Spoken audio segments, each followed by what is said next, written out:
Alright guys, so Speedco, this is what I was saying.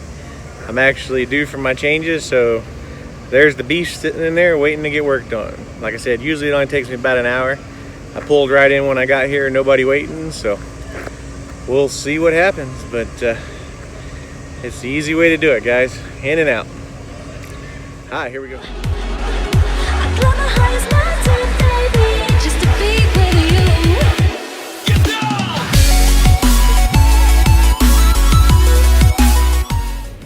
Alright, so it is Friday evening, about 6:30. I am sitting at a pilot truck stop in Dunn, North Carolina. I don't know, I want to say it's South Carolina. Dunn, North Carolina. I picked up my last load a little while ago for the week. A Caterpillar skid steer.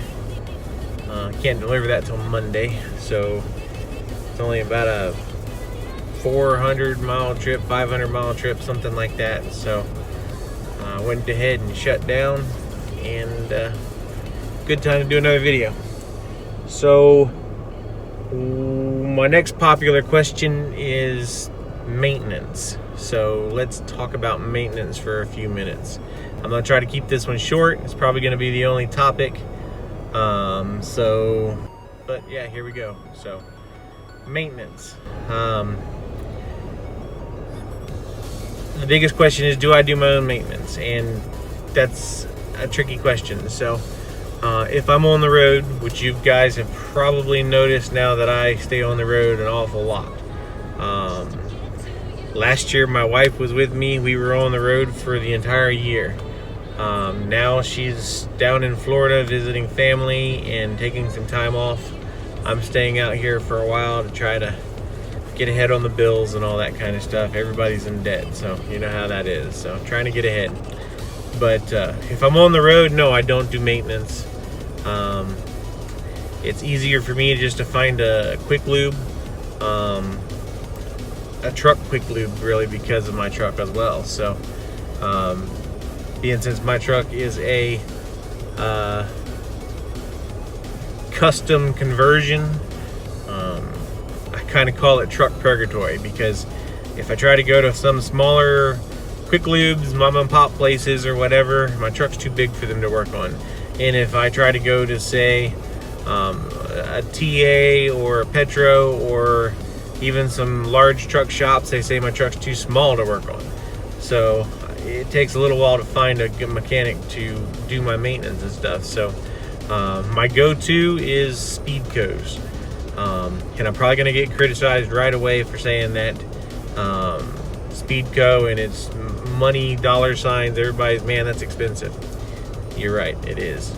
As a matter of fact, tomorrow, since it's Saturday and I don't have a lot to do, I will be going to a Speedco to have my maintenance done. I'm due for my oil change fuel filters. So Speedco is my go-to because of 3 reasons. One, time. I can get in, I can get out, I don't have to sit and wait. Usually it's under an hour. 2, like I said, that truck purgatory, if you want to call it that, Speedco's usually work on my truck. There's no question that they have the filters, they work on it. I keep a list of my filters, so when I pull into them, they're unfamiliar with these trucks usually. So I give them my list of filters and they're able to look it up and see if they have the filters in stock. And generally they do. And the third is I don't have to drop my trailer. A lot of these other places, just regular truck shops or whatever, there's not enough room to get in with a trailer, or I have to drop a trailer in a parking lot to get the service done. Usually you have to sit and wait to get in. So again, Speedco is usually my go-to. Not to mention it's part of Love's, so I get points. I can't fuel there unless I do it at cash price, because my fuel card, I don't get to get discounts at Love's. So yeah, there you go. Speedco. Sometimes I'll find Goodyear commercial truck centers, and then I might, if I'm out in the middle of nowhere, look for some diesel mechanic, smaller shop, something like that. A lot of times they'll do it, but a lot of times they don't have the filters and stuff that I need. So now if I'm off duty, if I'm at home, I don't mind doing my own maintenance and stuff. I'll crawl under the truck, do my fuel filters, oil filter, drain it and all that. I'm not gonna crawl around in a truck stop parking lot unless I absolutely have to, because you know it, guys, truck stops are nasty. So if I got to, I'll get a couple moving blankets out. I use the moving blankets for under my tarps. I'll throw moving blankets down, or I'll try to find an area in the truck stop that looks clean. But I do my best not to do maintenance in a parking lot. Generator maintenance, because I have a gas generator. I usually have to change my own oil and stuff. That I wind up doing it in a parking lot, and it sucks. But so yeah, I don't really do my own maintenance if I'm on the road. If I'm at home, I don't have a problem with it. One nice thing too about Jiffy Lube is I do the medium duty PM package. That's oil filters, fuel filters, greasing the chassis, checking tire pressures, topping off fluids. Same thing on the trailer. They'll check my tire pressures on the trailer, grease my trailers. Not really much for greasing on the trailers other than the landing gear, but they'll inspect it, let me know if there's anything wrong, looks out of place or whatever. They'll check the brakes. It's a little hard to see in those electric brakes, but they can look in there and see if there's any pad in there. So it's a little expensive, but it's worth my while because it's time. I don't have to worry about it, and I don't have to get all nasty, greasy, dirty doing it. So so the follow-up question to the maintenance is, a few guys have been asking what kind of issues have I had with this truck, being since it's a 2018 and I have almost 200,000 miles on it. Right now I'm sitting at 198,956 miles, so I'm expecting probably Monday, if not Tuesday, I'll probably roll 200,000 miles. So haven't had a lot of issues, all wear and tear stuff, nothing major mechanical, knock on wood. I've done wheel seals a couple of times on the rear axle of the truck. Brakes, I've had to do a complete set of brakes on the truck already. Front wheel hub assembly, passenger side. The driver side still factory. Passenger side, I'm on hub number 3. The factory failed. I replaced it with a part. It failed, and now it's on the 3rd part. So wheel hub assemblies, they're not cheap either, guys. They're pretty expensive. A little side tip on that is, after my first time doing that and them charging me so much money to do it because it was on a Friday evening, almost closing time, they had to drive an hour to get the parts. They overcharged me big time, but I paid it and went about my way because I needed to stay on the road. So, but I found they charged me like $500 for the part. I went online and looked it up, and sure enough, I found the exact part at Amazon. Amazon had the part for $209. I looked on Amazon to see who it was through, and it was through Pep Boys. So I called up Pep Boys, and I was down in Florida at the time, taking a little break down there, visiting the family, and they had it in stock. So I went over and bought one and tossed it under the bunk in the back. That second one that they replaced it with, they charged me $500 for it. It failed, and I had one in the truck, so I was able to find a shop and get replaced all within a few hours. They only charged me a couple $100 on labor and got back on the road. I took that old part. It's a Moog part. Moog has a 3-year warranty on their parts. I took that old part back to Pep Boys, exchanged it out for a new one, and now I have a new wheel hub assembly in the back underneath the bunk. That's one part I'm going to keep on the truck all the time because I don't know why, but that one is on number 3. So I don't know when the driver's side is going to fail, but I have a spare one just in case. So wheel hub assembly, I've done rear pinion seal. I had that go out on me. That was probably about 150,000 miles, give or take.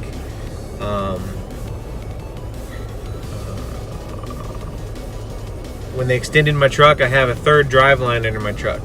In that stretch, I guess one of the U-joints underneath my truck got a greasable fitting. I was unaware of that. I thought they were all non-grease fittings. So I had a U-joint lock up on me. And I found a shop over in Tulsa, Oklahoma to get me in.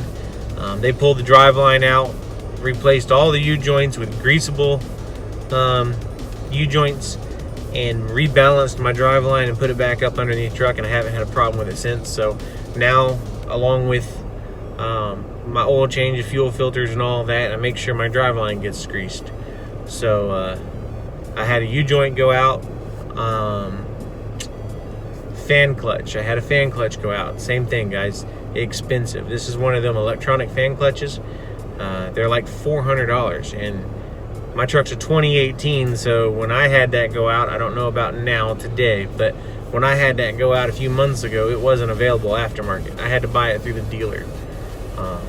I had a shop tell me $800 to have the whole service done and everything, buying the part and doing the services, but I decided I'd go to the dealership, buy the part myself. I paid around $400 for it, and then found a shop that would do the repairs for a couple $100. That's just replacing the fan clutch. But that shop, I went ahead and did a little more. I had them pull the radiator out of my truck, send it off to a shop down the road from them, and had it professionally steam cleaned. So they steam cleaned that. I got a new serpentine belt put in, new fan clutch put in, and flushed the coolant system. So flush and fresh coolant. All that together costed me about $400 at that shop. I think it was like $460, something like that. So all in all, I was all into that whole repair for about $860. The first couple of shops I called just to do the fan clutch quoted me $800, but by buying my own part, taking it to a shop that would let me bring my own part, I was able to do the fan clutch, clean my radiator, do a coolant flush, and get a new serpentine belt all installed for the same price that the first two shops wanted to charge me just to do the fan clutch. So sometimes planning your maintenance out to find the right shops to do it will help you save a lot of money. So what else? Tires. My truck, I run the Continental HDRs, I believe. It's what came standard on the truck, 19.5. Came through the dealership with the Continental 19.5 HDR, and that's what's on my drives. I get over 100,000 miles on them. I've only replaced them once. I'm at 198,000, almost fixing to turn 200,000 miles. So those are awesome tires. The front end of my truck, though, I've heard the 4500s, 5500s, they eat tires. So I'm about 2 for 1 every time. I have two sets of front tires to every single set of rear tires. I've done 4 sets of tires on the front of this. So I started buying the cheaper tires, just because it's usually what's available out here when I needed them. But I try to rotate them. I'll do it myself. Jack up the front end, just swap the 2 front tires, and go about my business. I try to do that every other oil change, something like that, just so I could keep a good wearing and try to get the longest life out of them. The back tires, I don't touch them. Once they go on, they run until they're no more. So, but I'm getting a long life out of those tires, so I'm not too concerned about that. Yeah, I don't think there's much more for maintenance on the truck. I actually, right now, I have a sensor that's gone bad. It's the low coolant sensor in the reservoir that says low coolant. For a week or two now, my truck's been telling me I have low coolant. I check it regularly. It's still full. My truck doesn't overheat. It barely runs up over 200 degrees, even fully loaded. I might get up 210, 212 degrees, pulling a hill, but So there's nothing wrong with the coolant. There's nothing wrong with there's no leaks, nothing like that. It's just the sensor. And I haven't worried about it because I just check it. Every weekend I'll do a kind of a walk around the truck and do an extensive pre-trip, post-trip, if you want to call it. Checking my tires, checking tire pressures, looking at my fluids, all that kind of stuff. So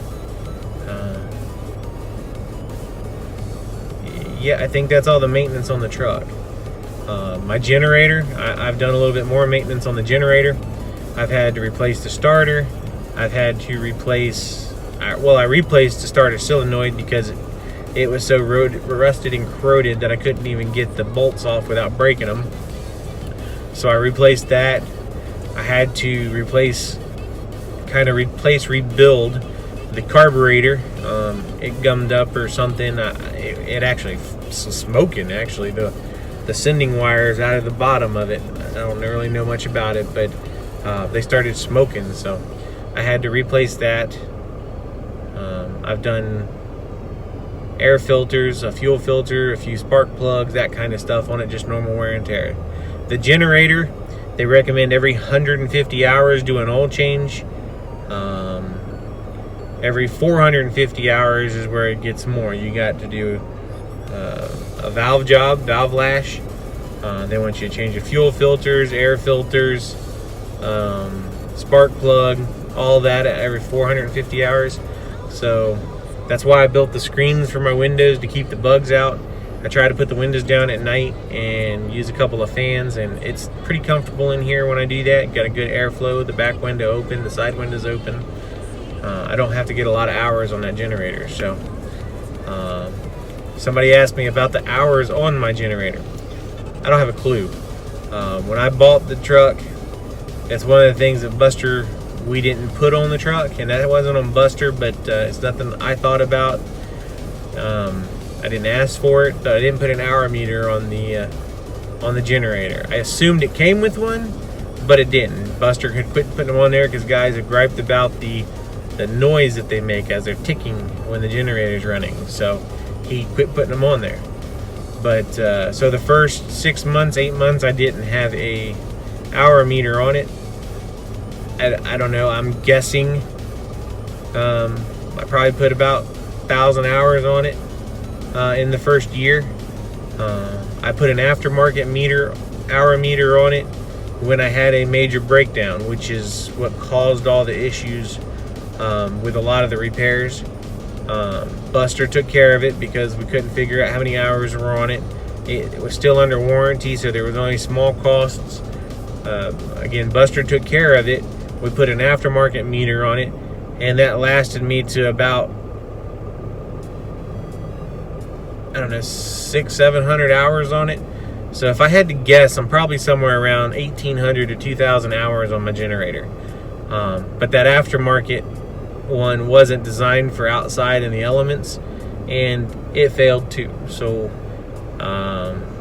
back in July, I just put a new one on there, and that one, last time I looked at it, I've probably got a little over 100 hours on it now. So if I had to guess, I'd probably say I'm, like I said, 1,800 to 2,000 hours on the generator. So I've done a little bit of maintenance on that too.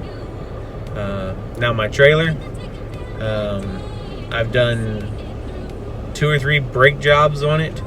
A lot of tires. I was running 10-ply tires for the longest time on them. I finally upgraded to 14-ply tires. They're lasting me a lot longer now. But I've done a couple brake jobs, a lot of tires.